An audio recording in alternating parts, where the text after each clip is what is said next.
네, 오늘 화요일 이렇게 평일날 2시에 귀한 시간 내주셔서 다들 감사드리고요.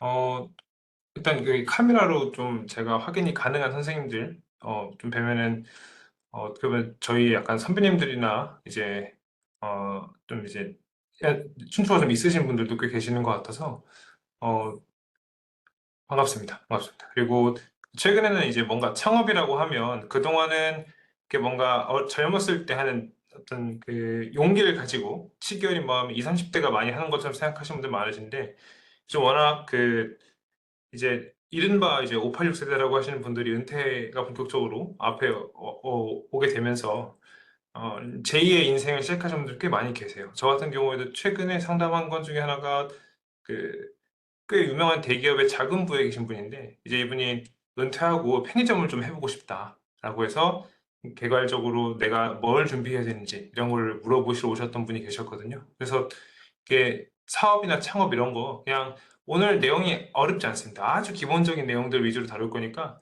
그냥 이런 거 정도 있구나 이제 알고 가신다고 생각하시면 좋을 것 같습니다. 그래서 본격적으로 2시가 됐으니까 한번 시작해 보도록 하겠습니다.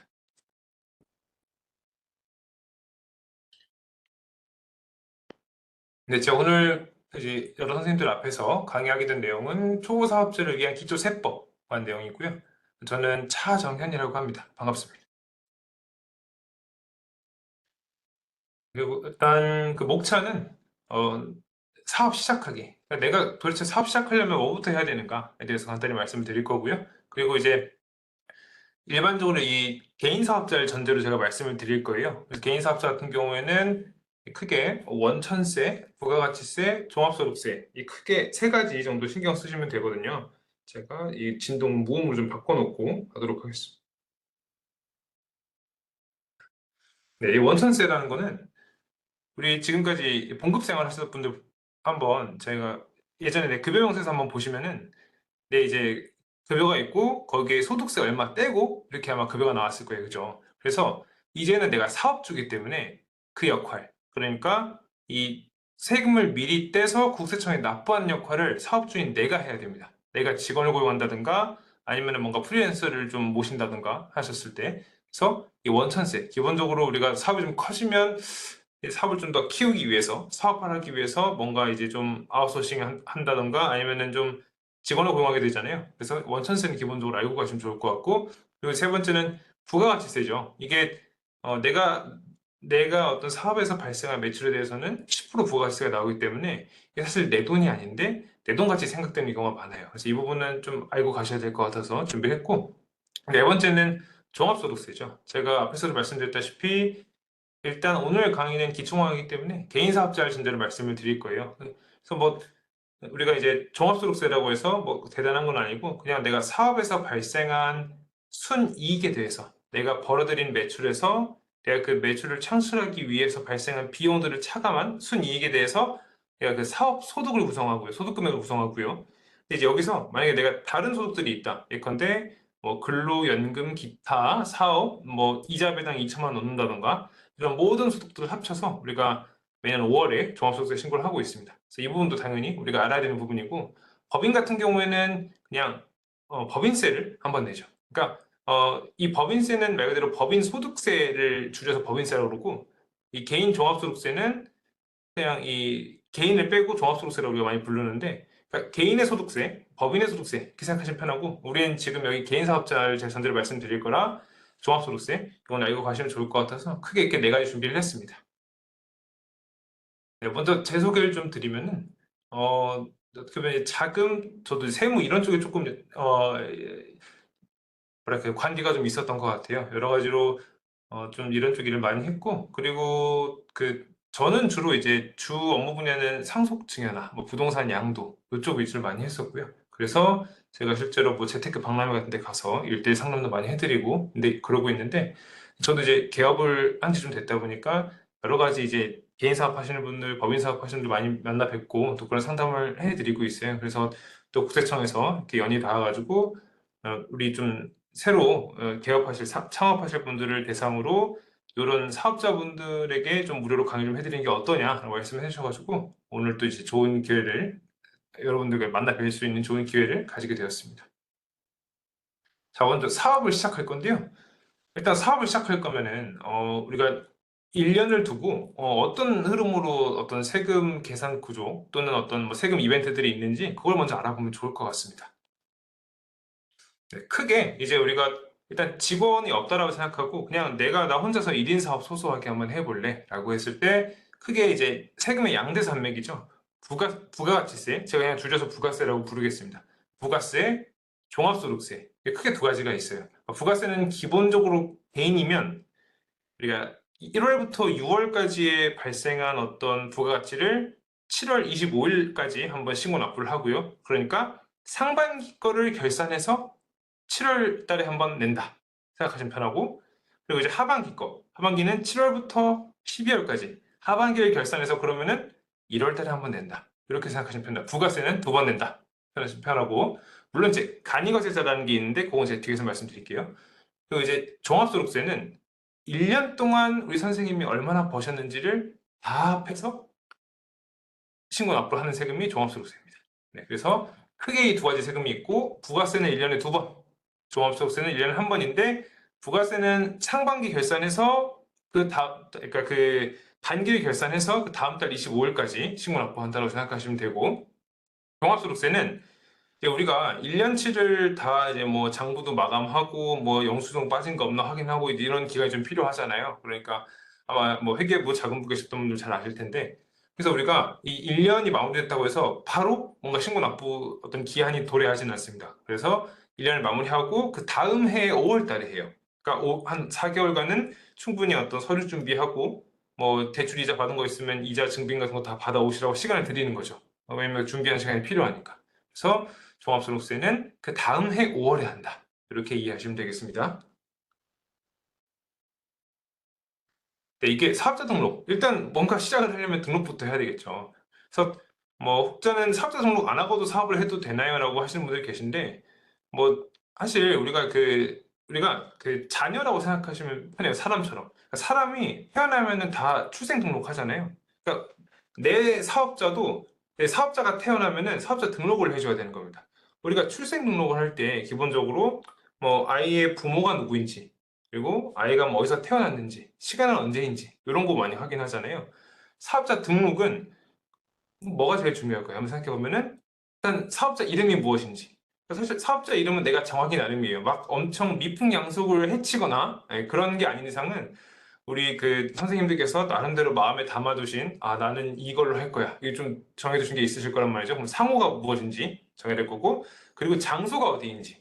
사업자를 낼 거면 내가 어디서 사업을 할 건지는 그게 좀 정해져 있어야 되잖아요. 우리 주민등록증에도 주소는 나와 있습니다. 그것처럼 그러니까 사업자 등록이 마침 우리 주민등록증 나오는 것처럼 사업자 등록증이 나와야 되니까 주소, 상호는 있어야 되니까 기본적으로 이 임차계약서는 있어야 된다고 생각하시면 좋겠습니다. 만약에 내가 그냥 집에서 하겠다고 하면은 그 요새는 내 주소지에서 창업을 할 거라고 하면은 별도로 서류를 제출 요구하지 않아요. 그래서 거기에 체크 하나 하시면 됩니다.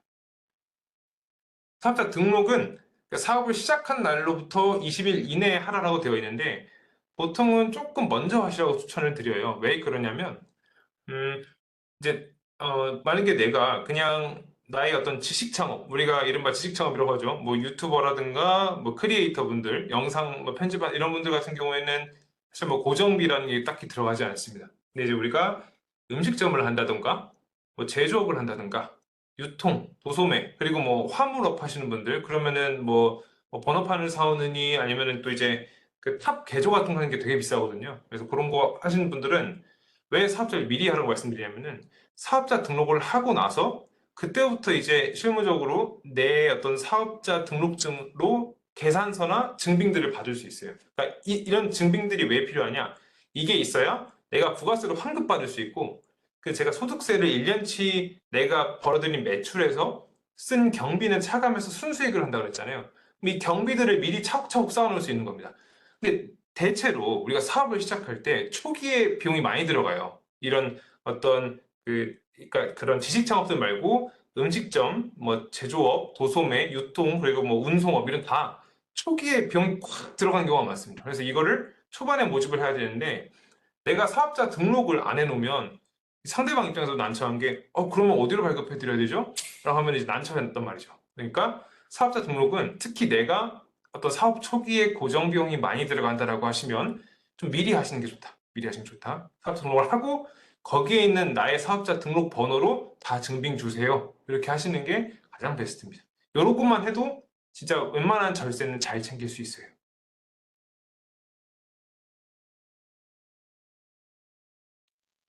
그리고 제가 그 쉬는 시간을 제 2시부터 5시까지라서 쉬는 시간을 한 2번 정도 가질 건데 쉬는 시간에 질문 주셔도 무방하고 뭔가 그 개인적으로 좀 이렇게 뭔가 이게 공공연하게 드러나긴 조금 그렇다라고 하는 분들은 그 국세청 통해서 저한테 개인적으로 주시면 제가 답변 드리도록 할 테니까 언제든 편히 연락 주시면 되겠습니다. 그리고 이제 업종들 중에서는 우리가 허가를 받아야 되는 업종들이 있습니다. 뭐 음식점업도 이른바 보건증 같은 거 받아야 되고, 그리고 요즘은 이제 외국인 환자들을 유치해서 외화벌이 같은 거 하시는 분들도 꽤 계세요. 그래서 외국인 환자 유치업 같은 경우에는 애당초 허가 뭐 이런 게 필요하고요. 인허가 필요하고, 뿐만 아니라 뭐 건설업, 그리고 그 인테리어 같은 경우에도 3천만 원인가 5천만 원 넘어가면 면허가 있어야 되잖아요. 뭐 그런 허가업들 이런 경우에는 관련 뭐 이제 음식점 같은 경우 보건소에 가서 허가증도 받아야 되고, 그러니까 내가 사업자 등록할 때 보통 이런 걸 다 알려주세요, 세무서에서. 요거는 허가 업종이라 허가 받아오셔야 사업자 등록이 가능하다. 이렇게 말씀을 하시는 경우가 있으니까 내가 허가 받아야 되는 업종인지 미리 한번 확인해 보시고, 괜히 헛걸음 하시면 시간 아깝잖아요. 그러니까 미리 한번 확인해 보시는 게 좋습니다. 네, 이제 전자상거래 같은 경우에는 통신 판매업인데 이것도 이제 통신 판매업 등록이 필요합니다. 신고가 필요해요. 그래서 이것도 유의하시고요. 이제 근데 실무적으로 또 그게 있습니다. 이제 세무서랑 예컨대 이제 뭐 보건소, 뭐 약사분들이나 뭐 의사분들 이런 거에 해당할 수 있는데, 그러니까 면허를 허가를 내주기 전에 사업자 등록증부터 받아오라고 하는 경우가 있어요. 그러니까 이게 참 서로 약간 매교유세 띠처럼 순환 논리 오류가 되는 건데, 사업자 등록을 하려고 그러면 허가를 받아오라고 그러고, 허가를 받으러 갔는데 그러면 사업자 등록을 해오라 그러고 이런 경우가 있습니다. 그래서 이런 경우에는 그 세무서에 가셔서 내가 보건소에 갔는데 이러한 이유로 사업자 등록부터 받아오라고 하더라라고 하면은 보통 그 이제 서로 간에 보건소랑 세무서랑 하는 과정이 이제 진행되고 발급이 되는 것 같더라고요. 그래서 이런 거는 실제로 내가 특수한 업종을 한다라고 하시면 미리미리 확인해보고 가시는 게 헛걸음도 줄이는 그런 방법입니다. 네, 그리고 이제 사업용 계좌 개설 및 신고 이게 필요한데요. 그러니까 뭐 사실 사업용 계좌라는 게 내가 사업자 등록을 하고 별도로 은행에 가셔서 사업용 계좌, 그러니까 예를 들어서 뭐 어떤 선생님 성함이 김철수라고 제가 한번 가정해 보겠습니다. 그래서 뭐 그분이 무슨 뭐 싱싱수산 이런 걸 하나 냈다라고 지금 가정해 볼게요. 그러면은 이제 사업용 계좌를 내면은 김철수하고 가로 열고 싱싱수산 이렇게 되는 거죠. 그래서 좀 명확하게 내 개인 가사용 소비와 좀 공적인 그 사업용 소비를 좀 분리하기 위해서 사업용 계좌를 많이 발급을 하세요. 그래서 특히 복식부기 의무자, 그러니까 우리가 매출 규모에 따라서 매출이 많이 높은 사람들은 복식부기 의무자로 따로 분류하는데요. 요거는 뭐 국세청 사이트 들어가시면 잘 정리되어 있습니다. 업종마다 좀 다 달라요. 그래서 이게 제가 어느 업종들을 하시는지 다 모르기 때문에 좀 이렇게 그냥 뭉뚱 그려놨고, 요거는 찾아보시면 금방 찾으실 수 있고, 복식부기 의무자는 사업용 계좌를 세무서에 신고할 의무가 있습니다. 그래서 예를 들어서 내가 25년부터 복식부기 의무자가 될 것 같아 라고 하시면은 네, 요거 한 25년 6월까지 신고를 해주셔야 되고, 전문직 사업자나 일부 사업자 같은 경우에는 그냥 무조건 의무를 적용받는 경우가 있어요. 그래서 복식부기 이런 분들은 사업용 계좌를 무조건 등록을 하셔야 됩니다. 이 사업용 계좌가 사실 이게 크게 뭐 와닿지 않을 수 있어요. 특별히 뭐 불이익도 없는 것 같고 이제 나 등록 안 할래 귀찮아 이러실 수 있는데, 이게 문제가 어떤 게 이게 문제가 되냐면 어, 이 사업용계좌 등록 안 하고 현금영수증 그 가맹점 등록을 안 하면 나의 공제 감면 같은 거를 하나도 안 해줍니다. 예, 그러니까 공제 감면을 받으려면은 우리가 이 세법상 의무를 다 이행하여야만 공제 감면을 받을 수 있는 거예요. 예컨대 내가 예를 들어서 뭐 사업이 잘 돼서 세금이 한 600만 원이 나왔어요. 근데 뭐 중소기업 특별세액 감면 20% 받아서 한 120만 원 감면 받을 수 있는데 내가 사업용 계좌를 깜빡했네. 그러면 이제 공제 못 받으시는 겁니다. 감면이랑. 그러니까 그냥 사업 등록할 때 그냥 이것도 같이 해야 되겠다. 이렇게 생각하시면 편합니다. 내가 혹시나 뭐 이게 우리가 처음에는 간편정보 대상자라고 해서 그냥 장부를 간단히만 만들어도 되는 사람들이 있고, 조금 매출이 올라가면은 이제 복식부기 의무가 좀 강해지는 건데요. 이제 내가 그러면은 그냥 지금 하기 귀찮으니까 나중에 간편정보 대상자 넘어가면은 그때 등록해야 되겠다 이런 분들 계신데 한 열에 다섯은 깜빡하시는 것 같으세요. 이게 막상 사업이 잘 되면 내가 지금 뭐 회 뜨고 하기도 바빠 죽겠는데 이거 들어가서 하시기가 정신 없으시니까 요거는 그냥 사업자 등록할 때 같이 한다 이렇게 생각하시면은 아주 좋겠습니다. 예.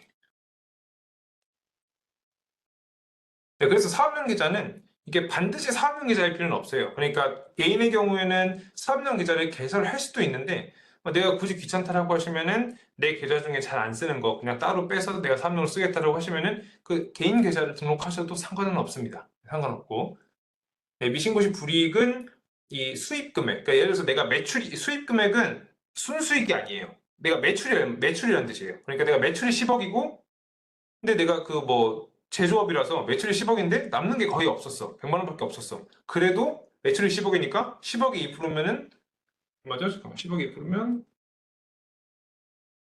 네, 2천만 원이 가산세로 나오는 겁니다. 그러니까 그냥 처음에 하신다고 생각하시면 편합니다. 예. 이런 건 요즘은 세상이 좋아져가지고 내가 종합소득세 신고할 때 어떤 가산세 대상자인지 다 나와 있어요. 그래서 그러니까 그 종합소득세 신고도움 서비스라고 해서 종합소득세 신고하는 란에 들어가 보시면 이런 유의점들이 있는데 확인해 보시겠어요? 라고 해서 신고도움 서비스를 확인할 수 있는데요. 거기 들어가시면 나도 몰랐던 내가 어떤 의무를 미비했는지가 다 나와 있습니다. 그래서 요새는 이거를 이렇게 빼먹을 수가 없어요. 그래서 다 처음에 하신다고 생각하시면은 편합니다. 제가 이거 몇 번째 말씀드린지 모르겠는데 그만큼 중요해요. 저희 같은 경우에도 뭐 저희 업계에서도 이거 고객들 거 등록 안 해드렸다가 실수하는 경우가 아주 정말 서로 좀 난처해지는 경우가 종종 있습니다. 그래서 이거는 꼭 진짜 10번 강조해도 아쉽지 않은 거니까 꼭 하세요. 꼭. 어렵지 않습니다. 그냥 이거 제 사업장 이름인데 그냥 여기 홈택스에 들어가셔서 이 아마 강의하는 제가 다 드리는 걸로 알고 있습니다. 그래서 국세청 요청하시면 다 드릴 텐데 홈택스에서 신고 납부란에 가셔서 이 사업용 계좌 개설 여기 클릭하시면 돼요. 들어가셔서 어렵지 않습니다. 그냥 본인 클릭하시고 사업용 계좌에 계좌번호 입력하시면은 바로 등록됩니다. 아주 어렵지 않아요. 정말 컴퓨터를 잘 못 쓰는 분들도 한 20분 정도면은 아주 나는 좀 능숙하다라고 하시면 10분 정도면 끝내실 수 있는 거니까 10분만 투자해서 감면도 받으시고 가산세도 내지 말고 이렇게 가시자고요. 네, 그리고 이제 그 다음 의무는 현금 영수증 가맹점 가입하기예요. 이게 요새는 점점 현금 영수증 의무 발행 대상자의 범위가 넓어지고 있습니다. 뿐만 아니라 요즘은 또 소비자분들, 고객분들이 똑똑하세요. 그래가지고 그 연말정산 때 뭔가 내가 썼는데 뭔가 좀 금액이 적게 들어와 있다든가 아니면은 자진해서 미리 현금 영수증 발행해 드릴까요를 묻지 않으면은 그냥 신고하는 경우가 굉장히 많으세요. 특히 민원이 들어오면 정식으로 민원이 들어오면 세무 공무원분들 입장에서도 이 민원을 확인해야 되기 때문에 응답을 해야 되기 때문에 조사를 할 수밖에 없어요.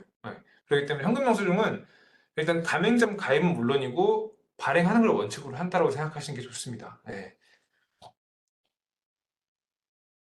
현금영수증 의무 발행 업종은 일단은 뭐 전문직, 그리고 병의원, 숙박 및 음식점업, 뭐 교육 서비스, 통신 판매 이런 분들 의무 발행 업자고 최근에 여행사와 스터디 카페 추가됐습니다. 스터디 카페 창업하신 분들 굉장히 많죠, 최근에. 그래서 요거 추가됐으니까 꼭 잊지 마시고요. 그리고 이제 이 의무 발행 사업자들은 적어도 이제 내가 개업을 하고 나서 60일 이내에 가입을 해야 되고 요새는 내가 의무 발행 사업자인지 아닌지를 등록할 때 다 알려주게 되어 있습니다. 그러니까 내가 대상자인지 아닌지 한번 확인하시고요. 그리고 의무 발행 사업자가 아니라고 하더라도 가맹점은 그냥 가입해 주세요. 왜냐면 이제 내가 만약에 최종 소비자를 주로 대하는 업종이라고 한다면 이제 소비자께서 발행해달라고 하실 수 있잖아요. 그러니까 괜히 그런데 얼굴 붉히고 그러면 신고당하니까 미리 가맹점 가입을 해주시는 게 좋습니다. 마찬가지로 제가 앞에서 사업용 계좌 등록을 안 했을 때 가장 큰 불이익이 공제 감면을 아예 안 해준다. 배제한다고 했잖아요. 그 양대 산맥 중에 하나가 사업용 계좌, 현금영수증 가맹점 가입. 이 두 개입니다. 이 두 개는 무조건 체크해요. 이게 이 두 개를 가입하지 않으면 공제 감면 그냥 곡물이 없습니다. 그래서 요거는 그냥 귀찮지만 내가 사업자 등록하고 나서 등록증 나오면 홈택스에서 좀 심심할 때 조금 이제 저녁 때 좀 피곤하실 때 그래서 차 한잔 하시면서 요거 이렇게 하시면은 제가 볼 때는 아무리 컴퓨터가 좀 어두우신 분이라고 하더라도 30분이면 하세요. 30분. 두 개 다 합해서. 그러니까 조금 시간 내서 하시는 거를 제가 정말 뭐 과정 더 보태서 지금 10번째 말씀드리는 것 같은데 꼭 하십시오. 꼭.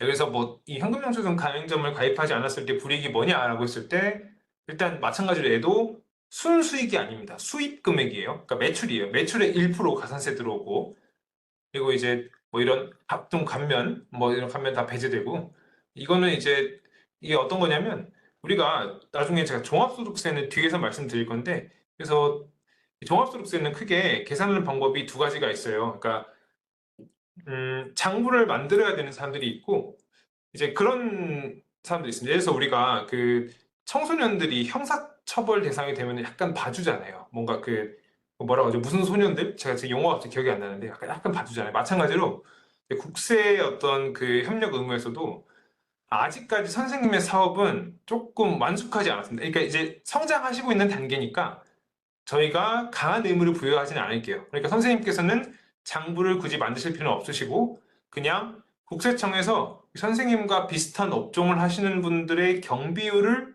빅데이터로 가지고 있습니다. 예컨대 뭐 선생님의 업종은 경비율이 한 70% 정도 돼요. 다른 사람들 보니까. 그러면 선생님께서는 아직까지는 장부를 만드실 만큼 매출은 되지 않으셨으니까 그냥 경비율만 넣으시면은 저희가 세금 끝내드릴게요 라고 하는 게 이 추계과세 단순 경비율 대상자입니다. 네, 어떤 개념인지는 아시겠죠? 그러니까 아직 장부까지 만들기에는 조금 그런 의무를 기대하기에는 규모가 막 엄청 커지진 않았어. 그런 분들한테 간단히 끝내세요 라고 이제 안내 드리는 거예요. 요새는 자동으로 환급 나오는 분들. 네. 근데 이걸 안 하면 이게 배제된다는 겁니다. 네. 그래서 아무튼 해야 된다 이렇게 생각하시면은 편하겠습니다. 네, 그리고 요거는 의무는 아니에요. 의무는 아닌데 이건 어떤 개념이냐면 우리가 사업을 위해서 쓴 경비들이 이제 종합소득세 때 경비로 차감할 수 있고 더하여 사업을 위해서 매입해온 뭔가 원재료들 아니면은 사업을 위해서 필수적인 매입들 있을 수 있어요. 근데 그거를 요새는 현금 주고 하시는 경우가 드물고 대체로 다 카드로 하시죠. 혹시 우리 선생님들 한 근 1년 내에 100만 원 이상 현금 뽑아서 쓰신 적 기억이 남으시는 분이 계신가요? 뭐 있으실 수도 있는데 오히려 없으신 분들이 더 많을 거예요. 그러니까 그만큼 현금이 정말 그 캐시가 현금이 우리 생활에서 점점 약간 멀어지고 있습니다. 대부분 카드, 전자 이렇게 진행이 되고 있죠. 그래서 이건 어떤 걸 이제 설명드리기 위해서 갖고 왔냐면 내가 사업을 위해서 사용하는 신용카드를 홈택스에 등록을 할 수 있어요. 그러면 이걸 등록하면 나한테 뭐가 좋냐라고 했을 때 여기에 있는 사업용 신용카드로 등록되어 있는 그러니까 예를 들어서 내가 뭐 신한카드 4개 등록을 했다. 가정을 한번 해볼게요. 그러면은 내가 여기 등록한 신한카드 4개에서 발생한 전표들, 결제 내역들은 전부 그 정보를 국세청에 갖고 와서 우리 선생님이 부가세 신고하실 때 이거 뭐 혹시 이 내역들이 지금 우리가 카드 내역 갖고 왔는데 이거는 사업에 쓰신 것 같으니까 뭐 넣어드릴까요? 아니면 이거는 이건 뭐 이제 소득세 할 때는 이거는 이제 사업을 위해 쓰신 경비 같으니까 반영해 드릴게요. 이런 식으로 자동으로 불러와줘요. 그러니까 내가 일일이 막 카드사마다 가서 엑셀 달라 뭐 카드 전표를 달라 이렇게 할 필요 없이 그냥 여기에 등록만 해놓으면 알아서 국세청으로 다 불러가지고 여기서 내가 사업을 위해 쓴 경비를 발라내서 바로 부가세 신고도 하고 소득세 신고도 할 수 있는 겁니다. 그러니까 나의 경비들이 빠지는 게 없는지를 다 체크할 수 있는 거죠. 그래서 사업용 신용카드는 꼭 등록하시라고 제가 말씀을 드리고 웬만하면은 이제 그 뭐냐 개인적으로 쓰시는 거랑 그 사업 목적으로 쓰시는 거랑 카드를 분리하실 것을 전 추천을 해요. 추천하는데 이제 아무래도 개인 사업자들 같은 경우에는 그 개인의 가사 경비와 이 사업을 위한 경비를 명확히 카드 분류하기가 애매한 경우가 많아요. 왜냐하면 카드 혜택들도 또 다 다르다 보니까. 그래서 그런 경우에는 일단 다 등록하시고 내가 가사로 쓴 정말 완전 사적인 경비야. 뭐 병원 가고 막 학원비 주고 이런 것들 이런 거는 다 걸립니다. 걸리니까 나중에 그걸 이제 발라낼 수 있거든요. 이렇게 공제 제외를 할 수 있어요. 차라리 그렇게 해서 제한 방식으로 가시는 게 좋을 것 같습니다. 그래서 이거는 어렵지 않아요. 어렵지 않고 이거는 정말 과장 좀 못해도 3분이면 할 수 있습니다. 그래서 여기 조회 발급 사업용 신용카드 등록에 가시고 여기에 카드 번호 입력하신 다음에 등록 접수하기 하시면은 여기에 처음에는 이제 등록 대기 중이라고 나올 거예요. 그래서 예를 들어서 내가 지금 6월에 등록하시면은 한 7월 15일 정도 등록 승인이 될 겁니다. 그거 저도 좀 확인해 보니까 이게 바로바로 승인이 안 되는 이유가 혹시나 뭐 타인 명의 카드는 아닌지 카드의 이상은 어느 정도 확인하고 그 확인하는 시간이 좀 걸린 걸로 알고 있고 그래서 이게 그 다음 달 15일 정도는 보통 승인이 나서 그 이후 결제분에 대해서는 다 데이터가 들어와서 내가 신고를 편하게 할 수 있으니까요. 그래서 이건 꼭 등록하실 것을 제가 추천을 드릴게요. 그리고 조금 더 쉽게 설명드리면 내가 예컨대 부가세를 상반기에 내 매출이 300이야. 그러면은 부가세로 30을 내야 되거든요. 근데 내가 이 300이라는 매출을 올리기 위해서 200만큼의 원재료를 사왔다라고 가정해 볼게요. 그러면은 200이니까 20만큼은 빼줘야 되잖아요. 왜냐면 내가 이 매출을 일으키기 위해서 매입을 사왔으니까. 그래서 그러면 내가 이 카드가 등록이 되어 있으면은 굳이 뭐 구구절절 증빙할 필요가 없는 거예요. 이게 다 확인이 되니까.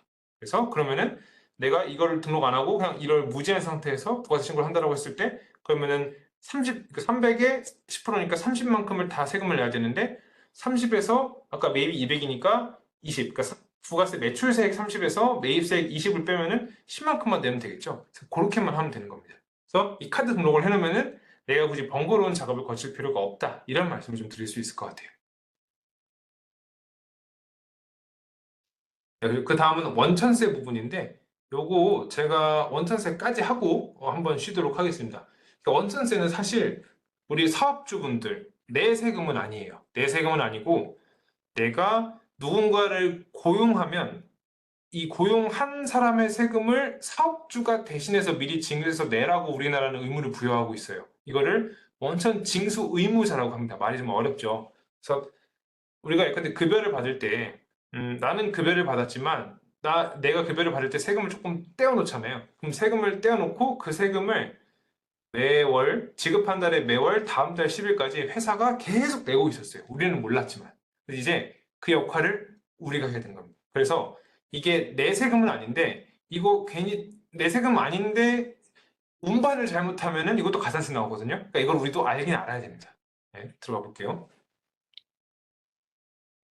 자, 이거 앞에서 말씀드렸던 부분인데 보시면은 종합소득세 신고는 우리가 1월부터 12월까지 내가 발생했던 어떤 매출에다가 거기서 발생한 비용을 차감하고 그러면 순소득 금액이 나오겠죠. 거기서 이제 뭐 각종 공제 빼고 해서 5월 31일 날 세금 신고가 들어갑니다.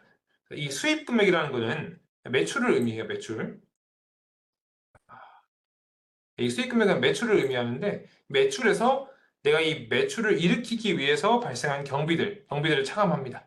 하면은 사업 소득 금액이 되고요. 여기서 각종 종합소득공제를 차감합니다. 이게 어떤 거냐면 이제 우리가 사람 한 명당 150만 원 빼주고 뭐 조금 몸이 불편하신 분들 200만 원 빼주고 이런 것들 있잖아요. 그래서 여기 공제 빠지고 그러면 이제 비로소 과세 표준이 되는데 여기에 이제 이 세율을 곱하면은 산출세액이 나오죠. 네. 근데 이제 여기서 그러면 이 필요 경비, 내가 사업을 하는데 필요한 경비들이 뭐가 있을까라고 했을 때, 어, 일단 가장 큰 게 인건비예요. 네, 인건비. 그래서 인건비. 이 원천세는 인건비에 관한 내용입니다. 네, 인건비죠. 그래서 자, 원천세는 그래서 인건비에 관한 내용인데, 이제 원천세는 어떤 내용이냐면 내가 이제 근로자, 그러니까 여기서 말하는 근로자는 상용 근로자입니다. 예를 들어서 정직원이거나 아니면은 일용 근로 하시는 분들, 정말 그냥 일당 받아서 가시는 분들, 또는 사업자를 이제 모신다. 이게 어떤 내용이냐면, 그러니까 사업자를 근로한다라고 할 수는 없으니까 우리가 그 3.3 떼고 프리랜서로 이제 근무하시는 분들이 계세요. 그런 분들은 이제 사업소득으로 분류해서 처리합니다. 또 이제 내가 뭔가 한 분을 그냥 자문으로 좀 모셨어. 아니면 좀 강연하시라고 좀 모셨어 할 때는 기타 소득으로 지급을 할 수 있습니다. 그래서 이런 분들 같은 경우에는 내가 예를 들어서 6월에 이분들한테 소득을 지급했어요. 그러면은 7월 10일까지 내가 이분들한테 지급한 소득의 일부를 징수해서 이제 네, 이거 제 오타가 있는데 이제 예를 들어서 10월 중에 지급한 금액은 11월 10일까지 신고 및 납부를 해주셔야 되는 겁니다. 사대보험 역시도 보통 이 10일 날 많이 나가니까 이것도 자동이체로 많이 등록을 해두세요.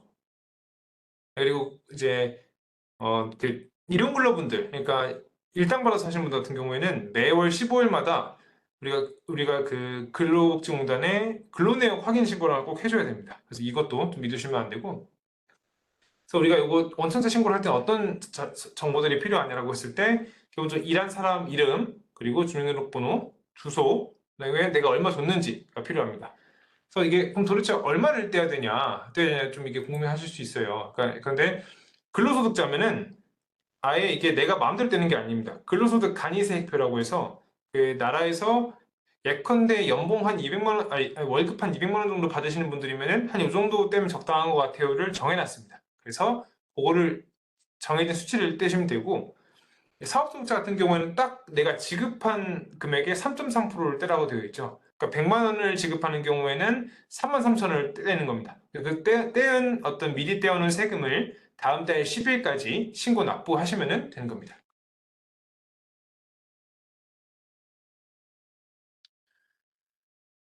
네, 그래서 이제 직원분이 있으면은, 사실 정직원분이 있으면은, 요새 그 오늘 최근에 기사도 나왔죠. 뭐 그러니까 보통 우리가 1년 이상 근무해야 퇴직금 지급 의무가 생긴다고 하잖아요. 근데 오늘 기사 저도 이제 사실 디테일하게 읽어보진 않았지만은, 이제 그거를 뭐 3개월 이상이라면 퇴직금 의무 대상으로 넣은다. 뭐 이런 식으로 약간 조금 그 근로자분들의 권리를 강화하는 쪽으로 좀 추진을 하시는 것 같더라고요. 보시면은 선생님들도 정직원을 고용하실 때는 조금 신중하게 생각해야 되는 게, 그러니까 정직원을 고용하지 마시라가 아닙니다. 좀 신중하게 생각하셔야 될 게, 내가 이 사대보험까지는 지출의 어떤 범위에 안 넣으시는 분들이 계세요. 그러니까 무슨 말이냐면은, 여기 보시면 사대보험이 우리가 건강보험 같은 경우에는 7%고요. 이 7%를 3.545%는 고용자한테 주는 급여에서 미리 떼는 거고, 그리고 아예 근로자한테 주는 거에서 미리 떼는 거고, 그리고 이제 나머지 3.545%는 회사가 내줘야 됩니다. 그러니까 우리 선생님들께서 내주셔야 돼요, 사장님들이. 그리고 국민연금은 4.625%는 근로자가 받는 급여에서 미리 떼놓는 거고, 근데 이 4.625% 나머지 부분은 고용자가 대신 내주셔야 되는 거예요. 고용보험도 이제 근로자에서 0.9%, 그리고 그 우리가 이제 사장님들이 0.9%, 산재보험 근로자는 내진 않고 이제 우리만 대표자만 내는 거죠. 그래서 제가 예를 들어서 월 급여 209만 원 최저시급 직원을 고용하면은 추가 어떤 그 부담이 23만 원 늘어난다. 그러니까 사실상 나는 209만 원 월에 한 209만 원 정도 나갈 거라고 생각했는데 이런 초과 지출이 있다는 거죠. 그러니까 이런 정직원분들을 모실 때는 이런 사대보험 지출을 꼭 생각하셔야 되고, 그리고 이제 뭐 식대 이런 거에서 다, 뭐 식대 지원 다 해드리잖아요. 그러니까 이런 것도 지출 다 고려하셔야 되니까, 아니, 정직원 모시기가 생각보다, 쉽지 않아요. 그래서 이제 우스갯소리로 편의점 하시는 그 대표님들 같은 경우에는 이게 내가 열심히 벌어서 결국 직원분들 좋은 일만 하는 것 같다라고 하시는 게 뭐 이런 이유에서 그렇습니다. 그래서 진짜 한 연봉 4천 되시는 분 고용을 하면은 식대 지급하고 사대보험 다 낼 거 내고 퇴직금, 그리고 이제 적립할 거 연금 같은 거 하면 적립할 거 하면은 뭐한 5천 정도는 생각해야 돼요. 실제 나가는 지출, 사업자 입장에서는. 그러니까 이 정직원을 고용할 때는 조금 신중한 검토가 필요하다. 고용하지 말라는 게 아니고, 이 정도 실제로 나가는 지출이 얼마겠구나라는 걸 한번 스스로 검토해 보신 다음에 결단하셔야 된다. 이런 말씀을 드리고 싶습니다. 네, 그래서 이게 실제로 원천세 신고 서식이에요. 그러니까 어떤 식으로 되어 있냐면은 내가 누구에게 얼마를 지급했는지 이런 식으로 신고를 하게 되어 있습니다. 그래서 우리가 이거를 이제 매월 원천세 신고를 할 때 이렇게 신고서를 작성하고요. 그리고 지급명세서라는 것도 보통 이제 매월 내는 거는 간이 지급명세서인데, 이런 식으로 내가 이 개인에게 누구에게 얼마를 지급했는지 이런 식으로 다 작성을 하게 되어 있습니다. 이게 예전에 제가 이제 근로자일 때 발생했던 건이네요. 자, 이거는 이제 내가 이 원천세의 개념을 제가 조금 이제 쉽게 설명해 드리려고 하다 보니까 이 그림을 하나 가져왔어요. 그러니까 이 근로자의 월급이 전체 분이라면은 이만큼을 이제 미리 떼놓는 거죠. 네. 그리고 이제 상용 근로자 같은 경우에는 이 징수하는 세금을 내가 멋대로 정할 수 없다라고 말씀드렸어요. 간이세액표에 의해서 다 정해져 있는데, 단 이제 그분의 성향에 따라 이제 80%에서 120% 범위 안에서는 선택할 수 있게 법에서 좀 정해놨는데, 그러니까 원칙은, 그래서 월 급여액 500 받는 사람이면은 33만 5,470원을 떼는 게 정석인데, 이 플러스 마이너스 20% 범위 안에서는 자유롭게 선택할 수 있다라는 제량을 주었습니다. 예를 들어서 이제 80%라고 하시는 분들은 일단 나는 지금 당장 통장에 돈이 좀 많이 꽂히고 싶다라고 하시면은 80% 선택하시는 분들 계시고, 그리고 나는 연말정산으로 나중에 돌려받는 게 기분이 그렇게 좋더라라고 하시면은 이제 40만 2천 원 이렇게 하시는 분들도 계시죠. 그래서 이거 옛날에 제가 군에 있을 때 얘기인데, 이제 군에 있을 때 저는 연말정산 또 담당했었으니까 이게 약간 또 이제 그 추가근무 수당이나 이런 거, 그런 거 이제 수당 받으신 건 또 이제 우리 남편분들이, 우리 이제 선생님들이 약간 비자금 마련하고 싶어 하시는 분들이 계세요. 그래가지고 이게 조금 이제 일부러 떼는 걸 좀 올려가지고 나중에 연말정산 많이 받게 좀 해달라 이렇게 하시는 분도 계셨고, 뭐 그런 것도 이제 계좌를 다른 계좌를 알려주신다거나, 이렇게 해서 요거는 이 20% 범위 내에서는 자유롭게 선택하실 수 있습니다. 아, 네. 그리고 요거는 실제로 음식점 같은 데서는 조금 문제가 많이 되고 있어요. 그러니까 어떤 게 문제가 되냐면, 이제 사대보험을 떼면은 사업주 입장에서도 부담이지만 이 근로자 입장에서도 막상 내 주머니에 들어온 돈이 조금 불만족스러운 거예요. 왜냐면 온갖 걸 떼고 주다 보니까. 그래서 서로 간에 상호 합의하에, 뭐 계약서도 있었고 합의하에 그냥 사업소득자처럼 3.3만 떼고 서로 이제 일하는 걸로 협의를 했었죠. 근데 이게 협의가 끝까지 가면 좋은데, 이제 그 근로자분이 사업소득으로 받으시던 분이 퇴사한 다음에 이걸 이제 근로감독관한테 고발을 해버린 거예요. 네. 그래가지고 결국 실제로 단기간에 근무하더라도 1개월 이상 계속 근로하고 월 8일 이상 또는 월 60시간 이상 근무하면은 사대보험 가입 대상입니다. 그래서 이게 문제가 돼가지고 뭐 합의금도 주고 뭐 퇴직금도 실제로 주고 이런 게 실제로 이렇게 하게 됐어요. 그러니까 이게 그 서로 간에 어떤 그 처음에 합의할 때는 그런 거 없이 가자, 그냥 좋게 가자라고 했는데, 이게 나중에 뭐 근로자분이 그 합의를 깨고 이렇게 하다 보니까, 물론 이제 이게 불법이었죠. 근데 이제 서로 간에 니즈가 맞아서 그렇게 해놓고서는 나중에 이제 근로자분들이 이렇게 뭐랄까요, 그 합의를 뒤엎는 경우에는 사업자분들이 생각보다 이게 대처할 방법이 별로 없더라고요. 저도 그래서 뭐 노무사분들도 소개시켜드리고 했는데 방법이 없었습니다. 그래가지고 이런 것들은 조금 우리 사업자분들은 이 사대보험 문제도 꼭 같이 유의를 하시면 좋을 것 같습니다. 사대보험 같은 경우에는 처음에 내가 우리 사대보험 그 사업자만 있으면 이런 거 문제가 없어요. 뭐 신고 안 해도 되는데, 이제 내가 어떤 누군가를 고용하게 되면은 사업장이 성립했다는 신고를 해야 됩니다. 그래서 뭐 그냥 요거 요새 워낙 안내 잘 돼 있으니까 이런 서식이 있다 정도만 알아두시면 좋을 것 같고요. 네. 네, 그리고 이거는 이제 자주 물어보시는 질문들 조금 갖고 와봤는데, 내가 가족과 함께 동업을 할 예정입니다. 그래서 1인 사업자, 공동 사업자 무엇이 어떤 게 더 유리한가요? 라고 하실 수 있는데, 음, 이거는 그 사실 대표자분들의 성향마다 좀 달라지는 것 같아요. 달라지는 것 같은데, 예컨대 한 명을 대표자로 하고 그 밑에 근로자로 어떤 있으시면서 급여로 많이 가져가시는 경우도 있으시고, 아니면 아싸리 공동사업자로 하시는 경우도 있으세요. 자, 공동사업자면 뭐가 유리하냐? 내가 순이익이 1억이라고 가정했을 때 공동사업자면은 50대 50이잖아요. 그러면은 각각 5천만 원 과세표준 적용받습니다. 그러니까 무슨 말이냐면은 내가 순이익이 1억이면 지금 내 세율구간은 여기죠. 여기죠. 근데 공동사업자면은 각각 5천이니까 24% 구간 적용받습니다. 그래서 공동사업자도 한번 고려해 볼 만하죠. 네. 근데 이제 뭐 어떤 분 같은 경우에는 그냥 대표자는 나로 하고 그냥 이 동업자와 그냥 직원으로 해서 물려하겠다고 하시는 분도 계시고, 사실 이거는 그 대표자분들의 성향 차이인데, 그래서 우리 공동사업자도 한번 고려해 보시면은 이게 은근히 잘 활용하면 충분히 약이 될 수 있다, 이런 말씀 좀 드리고 싶습니다. 공동사업자가 조금 많이 생소하신 것 같더라고요.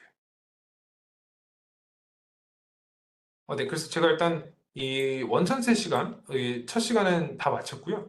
이 다음부터 이제 부가가치세 시간 들어가려고 하는데, 지금 2시 38분이니까 40분이라고 치고 한 2시 50분부터 다시 진행하도록 하겠습니다. 뭐 이게 공개적으로 질문 주셔도 괜찮고, 아니면은 내가 조금 뭐 공개적으로 얘기하기 좀 그렇고 나중에 주신다 하시면은 끝난 다음에 주셔도 상관없으니까요.